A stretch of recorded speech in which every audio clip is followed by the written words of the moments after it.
Bienvenidos, bienvenidas a Conversaciones en la Asesoría General de Gobierno.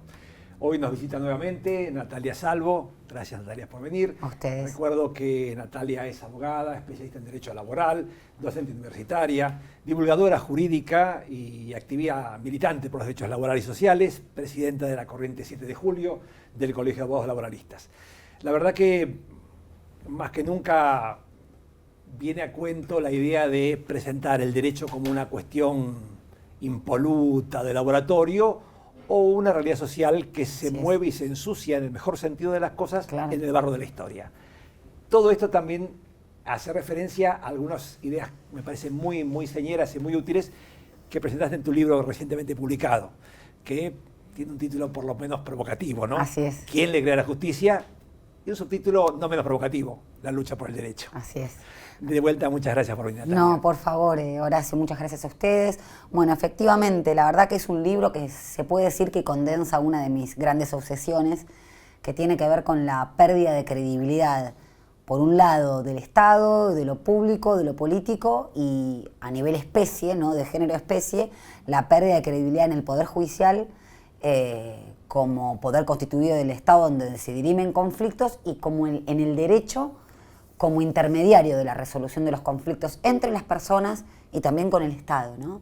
La mediación de la ley vendría a ser como instrumento de resolución de conflictos. A mí me parece eso muy interesante, que me deja pensando mucho esto de la noción de conflicto y la obsesión que tal vez tenga que ver con ese saber aprendido o hegemonizado de no hay conflicto. Exacto. El conflicto como caracterización de una sociedad compleja y democrática. Así es, bueno, justamente en uno de los capítulos trato cómo se demonizó el concepto de conflicto.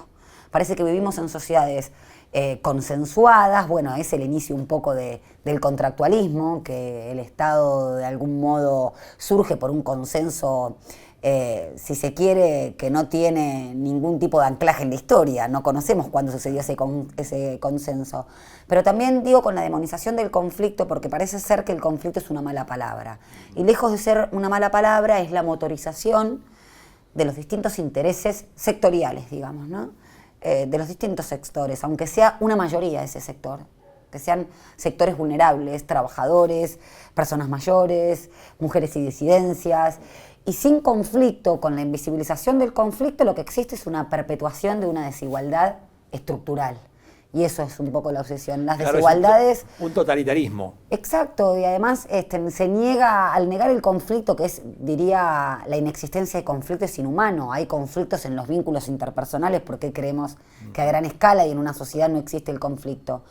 Y para los que estamos en situación de inferioridad respecto a lo que para mí también hoy en día es el famoso poder real, que es el poder económico, en franca retracción con el poder político, entonces el derecho es un instrumento que no podemos permitir que siga monopolizado ni por un sector de la usina académica que nos vende este derecho como impoluto y demás, ni tampoco por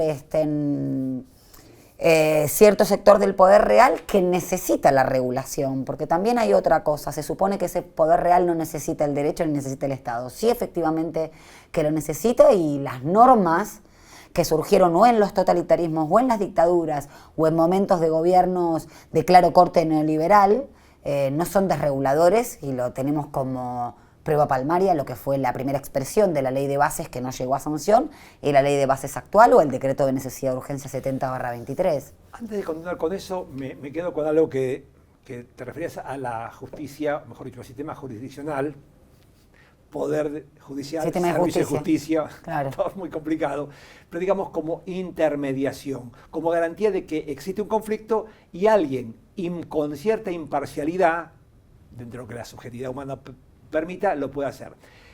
Y yo te he escuchado referirte a esto como la independencia, y me parece que lo marcás muy bien, la independencia del poder político. Pero cuidado, porque no es solamente el poder político constituido, por el contrario, tal vez sea el menos peligroso. Es que así es, incluso si el mismo Alberdi hablaba del Poder Judicial como un poder residual porque no estaba intermediado por la elección popular.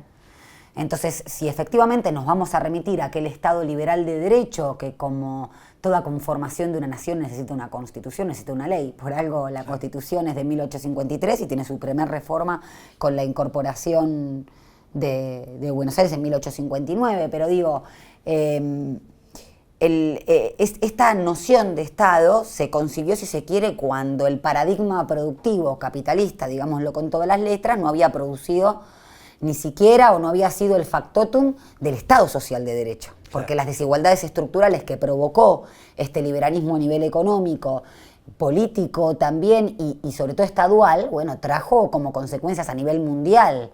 Y ya hay expresiones, porque creo que nos encontramos en algunos aspectos en un momento histórico parecido. Tenemos la encíclica papal de 1890 que dice un poco esto que conversamos. Rerum Novarum, claro. Claro, la Rerum Novarum, cosas nuevas, ¿no? No por casualidad, cosas nuevas a nivel productivo, pero digo, se ha cuidado con la cosificación de las personas o con esto de dejar hacer a nivel económico, en otro lenguaje desde ya, pero las primeras constituciones sociales en 1917, 1919, en un mundo que finalizaba la Primera Guerra Mundial y había puesto en evidencia lo que era un capital sin controlar.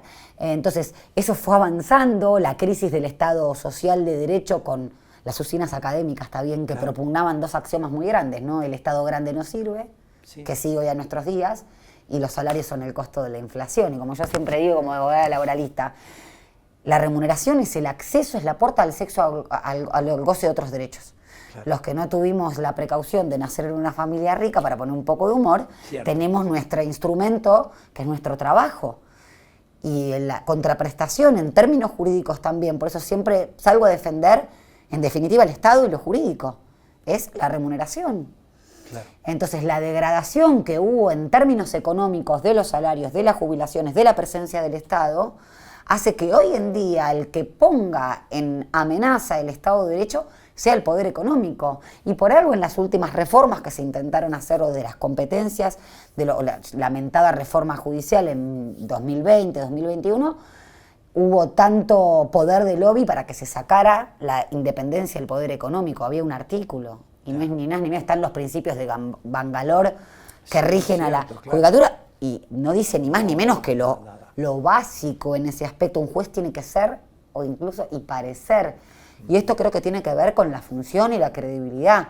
Y lo vemos en momentos en donde, por lo menos, o sea, si hay un gobierno de signo político de estas características, sin meternos en esas cuestiones, quien dice, pone un freno es el Poder Judicial. Bueno, ahí viene también otro tema, que es diferenciar también lo jurídico, lo político y lo partidario. Exacto. Porque político no hay nada que no sea político. Absolutamente, el Poder Judicial lo es, tal cual. Por eso yo recordaba este fallo, que para mí es un poco vergonzoso, me parece poco, del diciembre del 21, respecto de la ley 26080, creo que es. 080. Sí, respecto del concepto de equilibrio. Me veía a un Poder Judicial, mejor dicho, a una Corte o a lo que implique, tomando consideraciones sobre un criterio que el Congreso específicamente dictó. Incluso la disidencia de Lorenzetti. De Lorenzetti. Hasta luego Lorenzetti, podría decirse, dice, señores, miren, derogar una ley expresamente y repetir una que hace 16 años ha sido derogada expresamente por el Congreso, es como mucho, ¿no? No solo que es como mucho, sino que mueve, dilapida, para mí esa es la palabra o la noción gráfica, dilapida en los cimientos del Estado de Derecho y del principio republicano que tanto han manchado. Parece ser que lo republicano se identifica a tono con este discurso puro, con lo no partidario. No, justamente el principio republicano es diferenciar las atribuciones que tiene cada poder del Estado y que uno no puede arrogarse las facultades de otro. Es decir, el Poder Judicial y su cabeza, la Corte Suprema de Justicia, no puede arrogarse facultades legislativas. Y lo que hicieron, derogando o exhumando una ley derogada por una ley posterior, ley posterior derogada a ley anterior, es legislar. Y la verdad que con un argumento, el que nomina domina, dicen, ¿no? Sí, y claro. Lo que dicen ahí justamente es que hay una pérdida de representatividad del estamento judicial respecto del estamento político, cuando sabemos que no es así. Bueno, hay birlibirloque que hacen, digamos, recordemos el tema que se refiere a cómo se conforma el Consejo de Magistratura y los estamentos, que la Corte dice lo político es lo que elegido y lo no político, es decir, Poder Judicial, Academia, abogados y abogadas, y Poder Ejecutivo y Legislativo. En definitiva, hacia adentro también se cambian porque hay mayorías y minorías y hay elecciones de por medio, pero lo ponen como un bloque y también es un poco antojadizo de calificarlo, ¿no? Así es, pero creo que lo que se vislumbra es la necesidad de que un poder cuya fiscalización o auditoría real, no me refiero porque el Consejo de la Magistratura justamente tiene por misión constitucional seleccionar, elevar ternas y remover jueces ante casos de inconducta, me parece que lo que existe es una necesidad de construir un discurso político partidario con la economización del diálogo político que requiere una sentencia, porque en una sentencia uno no debate, no dirime, no pone, eso se debate en arena política. Y digo que se economiza el diálogo político porque a través de sentencias judiciales salen demandas político-partidarias. Claro. Entonces, eso es lo que me parece peligroso, y tenía un profesor que siempre lo recuerdo que me decía, juez, lo peor es parecer y sentirse juez, porque vos salir del juzgado y no sos más juez. Y eso también divorcia la noción de juez como servicio público y acercando a la comunidad la resolución de los conflictos. Y también pararse más allá de un lugar equidistante, pararse en el lugar de Dios. Y esto yo lo veo, uno puede parecer lejano a lo territorial, pero hay una concepción, después de ejercer más de 20 años la profesión, de lo que me dice el juez es palabra sagrada, es una suerte de médico de familia hace 100 años atrás. Y para mí esto tiene que ver con la sustitución del lugar verdadera y sinceramente nombrado de Dios allí previo al iluminismo, a la Revolución Francesa, con el lugar de la razón. Hoy la razón, que es una construcción también política que deriva de esas usinas académicas. El mito de la razón. Es el mito de la razón, exacto, pero sustituye a ese discurso. Entonces, a veces cuando encuentro colegas con este fallo que dicen no puede ser, es un Frankenstein jurídico, para decirlo de alguna forma, porque rompe con todas las reglas del derecho, uno dice, no lo pueden hacer, sí pueden. Y ahí es donde se nos escapan, no deben, pero se nos escapa, creo yo, la construcción política partidaria que hay en cierto sector del Poder Judicial, en donde, o sea, no podemos analizar el derecho totalmente divorciado del estilo keynesiano de lo que es la realidad económica y política. Si decimos que hay una retracción del poder político respecto del poder económico, que es el que efectivamente acecha los derechos de las mayorías, tenemos justamente que resignificar y robustecer ese sistema de justicia sin tenerle miedo a la penetración popular. Hay justamente entre esos mitos con los que se construye el derecho o esa dramaturgia en lo que el sistema jurisdiccional funciona, que tiene una razón de ser, como decía, simbólica. Bueno, en un momento fue el oráculo de Delfos, después fue algún tipo de deidad en particular, y después, bueno, la diosa razón entronizada, y a lo mejor exageradamente, como todo movimiento político, bueno, si hay que tener con absolutismo de Dios, vamos hasta acá. Hasta acá, bueno, claro. Hay un equilibrio que la República trataría de equilibrar, y un concepto que también lo meto en esa vitrina de las cosas medios como sagradas, pero muy manipulable y manipulada, que es la seguridad jurídica, donde se confunde, sí, a lo mejor, el hecho de cierta previsibilidad, como quien juzgue no gobierne, por ejemplo, con el hecho de que ganen siempre los mismos. Bueno, este tema de seguridad jurídica como laboralista también es uno de los puntos de obsesión, porque parece ser que la seguridad jurídica es siempre para asegurar, en este caso, en términos de las relaciones productivas de trabajo, el capital, y no los derechos de los trabajadores y las trabajadoras, que parece que no pasan por el tamiz constitucional del principio de inviolabilidad de la propiedad privada. Por ejemplo, a la luz de las reformas laborales de la última Ley Bases 27742, se reforman un montón de institutos que incluso vulneran las garantías constitucionales del 14 bis. ¿Qué seguridad jurídica hay para esos trabajadores y para esos empleadores cumplidores también? ¿Cuál es la seguridad jurídica? Si el día de mañana se declara la inconstitucionalidad, no sé, del fondo de cese laboral que se habilita a hacer a través de convenios colectivos. Entonces, creo que hay que repotenciar estos principios y no dejar que los utilice ese discurso jurídico que tira siempre para el mismo lado. Yo no creo, si bien creo que lo revolucionario probablemente nunca venga del derecho, porque el derecho desde mi concepción es lucha social, es punto de llegada y no punto de partida, sí creo que es un instrumento valiosísimo para las sociedades democráticas y modernas. Y lo vemos en derechos cuya naturaleza jurídica está muy debatida. No sé, pienso en la huelga o en el locao patronal, porque de algún modo van en contra del principio de no dañar a otro. Claro. Porque a través de una huelga o un locao patronal se habilita la posibilidad de daño, pero justamente para que oficie como una suerte de olla a presión y ese conflicto no escale a lo que trata de obturar el derecho, que es la violencia física. Entonces, si no se comprende que justamente estos instrumentos son la forma de resolver conflictos, otra vez, por eso digo, como laboralista, los que no reconocen el antagonismo radical entre el capital y el trabajo no tiene razón de ser nuestra disciplina. Claro. Pero fíjate que hay otras disciplinas jurídicas que tomaron el instrumento del derecho laboral o la forma o la técnica jurídica de la imposición de normas de mínimas, de orden público, como el derecho de consumo. Seguro. Y no por casualidad, el trabajador es también consumidor. Y digo, es una rama del derecho civil. Y el concepto de derecho protectorio, en tanto sea lo laboral o sea el consumo, justamente porque se trata de un aparato, digamos, cuya paridad no existe. Por eso me parece un error cuando haya mediación. Me parecía muy interesante aquel viejo, que todavía persiste, los tribunales de arbitraje de consumo, y no el arbitraje, digamos, y no la mediación, porque hay una disparidad entre partes, entre la gran empresa y un pobre consumidor, que aunque sea un hombre rico, digamos, nunca va a ser lo mismo que una super mega empresa, y siempre es una transacción. Es que son efectos de desigualdad estructural que crea este sistema económico, y que si no utilizamos al derecho como un instrumento, una herramienta para paliar esas desigualdades estructurales, creo que dejamos librado al gran capital una herramienta valiosísima. Probablemente en momentos de cambio, bueno, justamente en el libro pongo ejemplos que no tengan que ver con el derecho social, para advertir un poco esta concepción de la que hablábamos, humana del derecho. El derecho, cualquier disciplina, tiene por finalidad evitar la cosificación de las personas y servir como un instrumento de grandeza, de crecimiento económico y demás. Pero todo lo que es la ley o de patria potestad compartida, estoy en los años 80, divorcio vincular, también son un punto de llegada. Yo tengo 45 años y recuerdo a mi papá firmando los boletines porque era solo padre, tutor o encargado. Tal cual. Y tengo 45 años, o sea, los cambios y las evoluciones del derecho, cuando las leyes son productos de demandas transversales, bueno, tienen vigencia, y creo que eso es el lugar donde tenemos que recuperar lo jurídico. La ley de contrato de trabajo hace menos de un mes cumplió 50 años. Es una ley que está muy franqueada porque en teoría es obsoleta, pero pretenden volver a las normas que son anteriores a la ley de contrato de trabajo. Pero ¿qué pasa? Esa ley era conocida por los trabajadores y las trabajadoras que iban en el transporte público con su versión de kiosco de diario.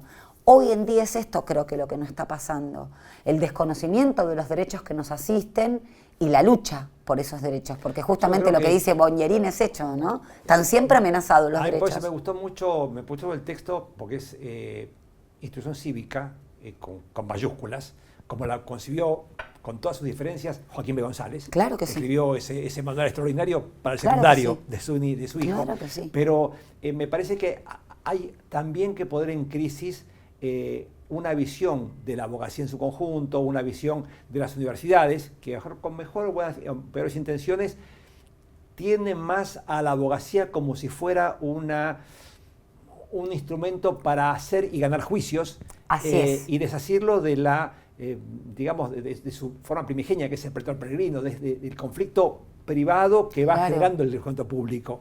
Así es. Bueno, yo la visión que tengo de la abogacía es en estos términos, primero como un producto social, el derecho, y por lo tanto el que aboga por eso es un defensor de derechos humanos. Y la defensa no se ciñe nunca al litigio, todo lo contrario. El litigio, digamos que es la expresión o la última ratio de la resolución de un conflicto. Pero me parece que hay campos tan importantes hoy en día porque hay una entronización de lo jurídico, pero a su vez un descrédito. Entonces, creo que es un campo de disputa, en el mejor sentido de la palabra, para enriquecer. Si una habla con un pibe, una piba que no tiene 20 años, no tienen ni noción de este tipo de circunstancias y situaciones que los van a cruzar en su vida civil, desde su primer laburo hasta su primer vivienda. Entonces, por eso digo, creo que es un instrumento que está desaprovechado y que no por casualidad, allí por la Escuela de Viena, necesitan ponerlo como algo aséptico, por eso digo, de laboratorio, en donde parece ser que las personas se tienen que ajustar al derecho y no el derecho a las personas. Claro. No, incluso yendo a una referencia digamos, excluyente, que es la misma Constitución, desde el preámbulo, el bienestar general. Bueno, eso como, lo como toco. norma, sí, Tal cual. La cuestión es una orden de hacer, no es solamente un texto, es una carta de navegación, como había dicho Alberti. Hay que hacer que esto suceda. Y ni que hablar del 19 del 75, el 19 del 75 del progreso. Del económico con inclusión social. Bueno, yo al principio tenía todos mis pruritos y mis objeciones, digamos, políticas cuando empecé con el preámbulo. Pero dije, bueno, si se trata justamente de disputar el discurso, y recién conversamos los métodos de interpretación de la ley, que uno los pasa en Civil 1 como así porque sí, pero el derecho es un discurso, como lo es la Biblia y como lo es una declaración. Entonces, si es un discurso, ¿por qué la Facultad de Derecho está emperimetrada de lo que fue el avance de la psicología o de la antropología en términos de gramática o de integrar el discurso como algo que necesariamente es político? Hoy en día nos disputan el significado de libertad tratando de agotarlo a la libertad de mercado del artículo 14 y tenemos la libertad sindical que está en el 14 bis. Entonces, realmente creo que es una oportunidad histórica en ese sentido, como en todas las oportunidades de crisis. Bueno, Carlos Cosio, en unas conferencias que dio en los años 30, creo, para la Cámara Civil, que después terminó siendo un libro que se llama El derecho en el derecho judicial, justamente comienza diciendo, lo que hay que pensar primero, y esto creo que vos lo decís, por eso me traes a la memoria, es que el objeto de conocimiento, que es el derecho, es algo cultural, y siendo esto, el mecanismo de objeto de conocimiento tiene que adecuarse a eso. No puede ser abstracto, tiene que ser real y concreto, situado. Bueno, yo recalé en Cosio después de tener esas... Dicen que uno busca los libros o que lo estaban buscando a uno. Puede ser. Y la verdad que pivoteamos siempre entre positivismo y naturalismo. Encontrar a Cosio es realmente un remanso en ese aspecto. Sí, Habla claro. de la lógica de poder. Sí, no podemos suponer que está exento el derecho como discurso. Y la verdad que puede parecer una barbaridad, pero hasta me entré en lo que es el lenguaje para Lacan, porque tiene mucho que ver de esto, los significantes vacíos, cómo se llenan la palabra libertad o la palabra seguridad jurídica. Y me parece que eso también es posible porque el rol de las universidades, así como decía Bourdieu con el sujeto objetivante, objetivan todavía un rol del derecho aséptico y de laboratorio. Está en ese inconsciente colectivo, aunque sea no nombrado, el derecho puro. Y me parece que eso es totalmente dañino porque parece que no son personas las que tienen problemas, inconvenientes, llevan un número de expediente. Y los abogados y las abogadas somos defensoras de derechos humanos que tenemos nuestro rol central y fundamental, no solo en el litigio, sino también para mí, en punto de vista en la docencia. Es que la fuente, tal vez la fuente primera y única y fundamental del derecho sea la interacción humana. ¿Qué otra cosa si no? Si no, estamos discutiendo la naturaleza jurídica de algo que no existe.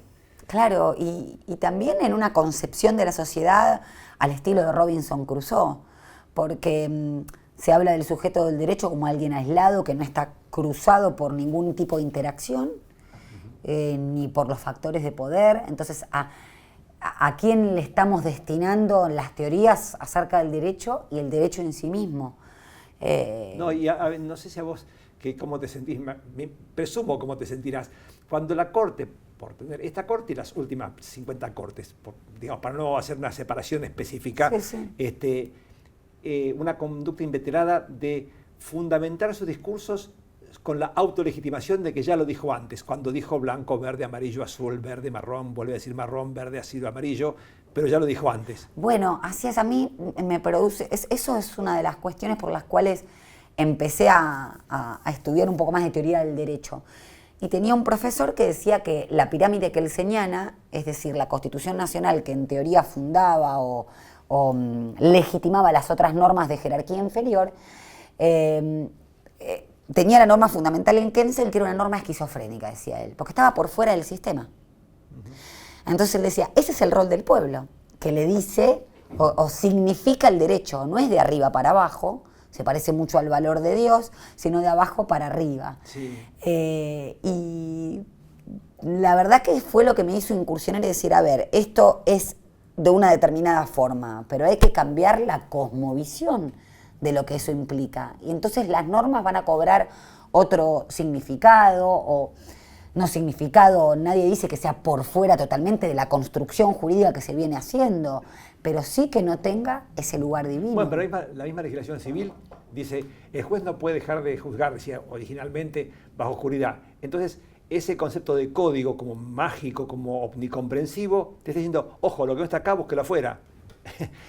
Pero además ahí perdemos las funciones de los principios, que ahora justamente con las reformas, por ejemplo, la reforma laboral, yo tiendo siempre a volver a los principios, el principio protector, renunciabilidad, el principio de progresividad. El de progresividad y su estándar mínimo, tal como lo dice la Corte Interamericana, de irregresividad de derechos. Y los principios, si bien no están enunciados, insuflan el sistema todo. Y lo insuflan porque no todas las normas cubren todas las situaciones. Entonces digo, lo importante es también revalorizar nuestra profesión, es decir, no estudiamos leyes solamente. No, claro. Estudiamos principios, estudiamos teleología, finalidades, y ahí es donde me parece, ¿cuáles son las funciones de los principios? Integrar para quien resuelve un conflicto e interpreta la norma, informar a quien la crea, cosa que a veces está bastante desconocida,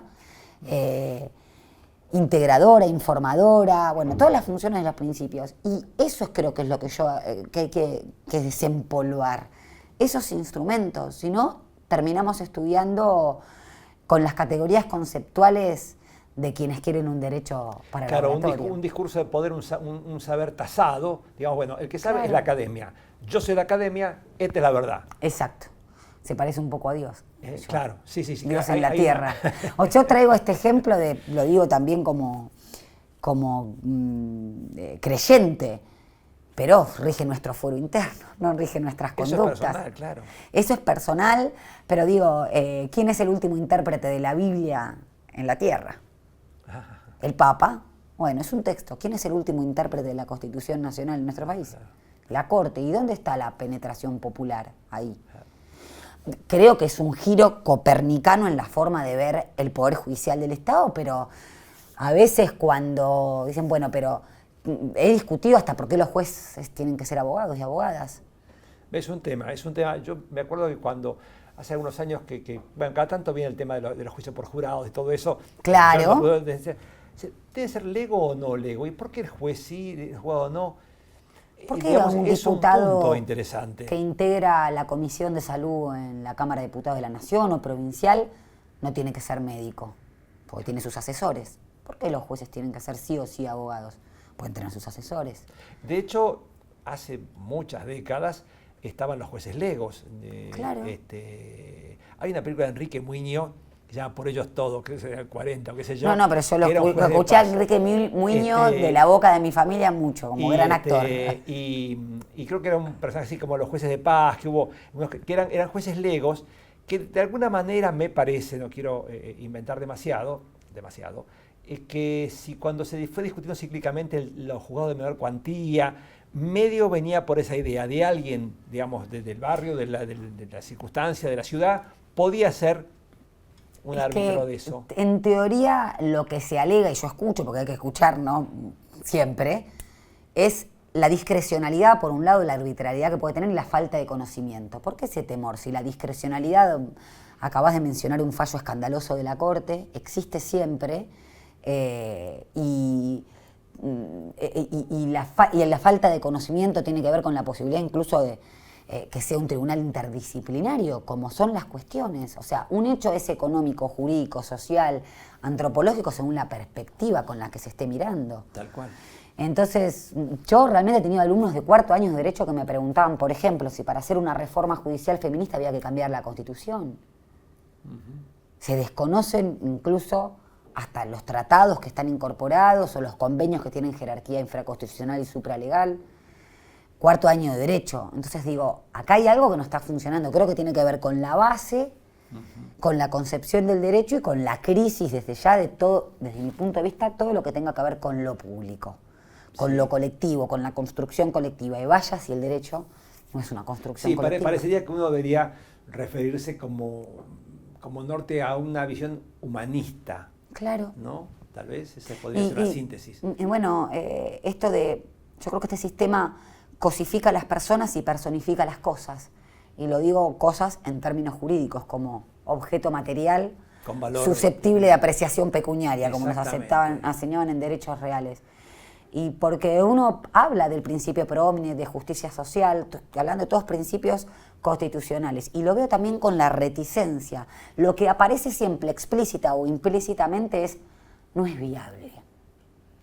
O sea que parece ser que el norte explícito o implícito de la ganancia como norte de todas las cosas es lo que vale. Y lo vemos hoy en día con las discusiones de las empresas públicas, Aerolíneas Argentinas, que la verdad, esto es una opinión personal a mí, no es que no importe, pero me parece que no es el factor fundamental si es rentable o no.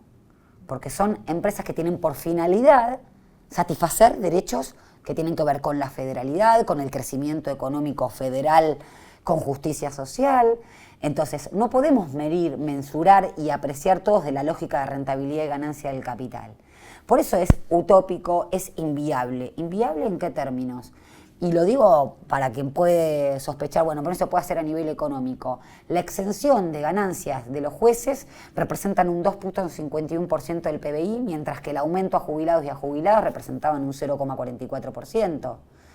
Y los economistas dicen, en economía, porque los derechos todos se financian, es un capítulo que hablo acá también, parece que ahora han descubierto que los derechos se financian, cualquier liberal se agarraría la cabeza si se cuestiona el derecho a la salud y a la educación, por ejemplo, y su financiamiento, esa es la razón de ser del Estado. Y la función de fomento del Estado, claro, el costo fiscal, de decir, bueno, que tal régimen claro no que pague sale impuestos. Perfecto, bueno, puede ser bueno o malo, pero eso es un costo. Ahora, ¿por qué se discute solamente un costo y no todo? Y no las exenciones impositivas al gran capital. Digamos, bueno, yo no puedo hacer la cuenta ahora estamos en danza con el presupuesto universitario y si no. Por ejemplo. Este es un punto. Y de repente, a mí lo que me preocupa, y lo que comparto contigo, que sos docente también, es decir, se dicen frases que suelen sonar bien cuando uno dice, bueno, que a mí no me propongan derechos si no me dicen que se financia.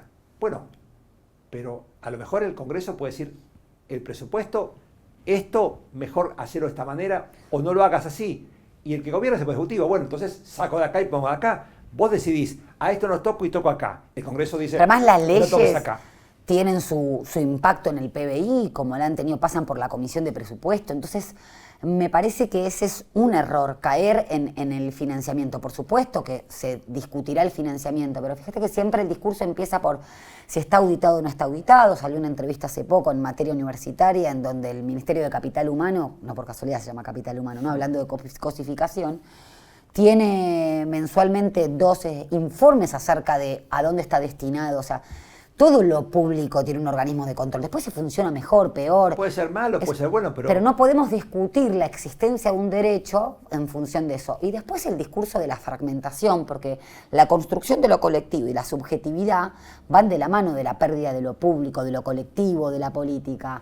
Y digo, la fragmentación es un sentido más cabal de la palabra. En nuestro preámbulo, en el artículo 1, se habla de un sistema federal y todo lo que tiene que ver con el dinero hacia las provincias, o esto que se haga cargo de las provincias, esto que se haga a nivel nacional. Pero si somos un país federal, necesitamos que no se segmente y fragmente al país en esos términos, ¿no? Que haya una visión nacional. Y cuando vos señalabas la cuestión de lo autofinanciable o no, los bomberos pueden dar ganancia. Ahora, ¿qué es la ganancia? Si esa unidad de bomberos cobra el incendio o es la ganancia en su conjunto de una función irrenunciable del Estado. Esta es una discusión también muy compleja. Bueno, es que, fíjate que no por casualidad viene de la mano del Estado elefantiásico, lo que los ingleses llamaban el nanny state a mediados del siglo XX. Pues yo creo que hay que verlo también a nivel regional, más allá de que yo participo de que no es lo mismo un país europeo, no sé si será una categoría conceptual vieja, yo creo que sigue vigente, central y otro periférico, que somos la condición de posibilidad. Entonces, realmente el Estado grande, ¿en serio? Porque ahora también hay un Estado enorme. Sí. Está puesto al servicio de la custodia de otros bienes jurídicos y de determinado sector. Y grande con relación a qué también. Claro, pero hemos tenido registros en el gobierno de Mauricio Macri que en teoría venía a reducir el Estado y sobre todo en materia de integrantes, de empleados públicos, cuyos que arrojaron más empleados que en gobiernos con anterioridad, y lo mismo ahora. Por eso digo, la pregunta en economía me parece que no es cuánto, sino para quién. Porque por supuesto que hablamos siempre de recursos finitos, con lo cual es mucho más importante advertir primero que para quién y después de que ese para quién se trata de una decisión política. Exacto. Sin duda. Me parece, sí.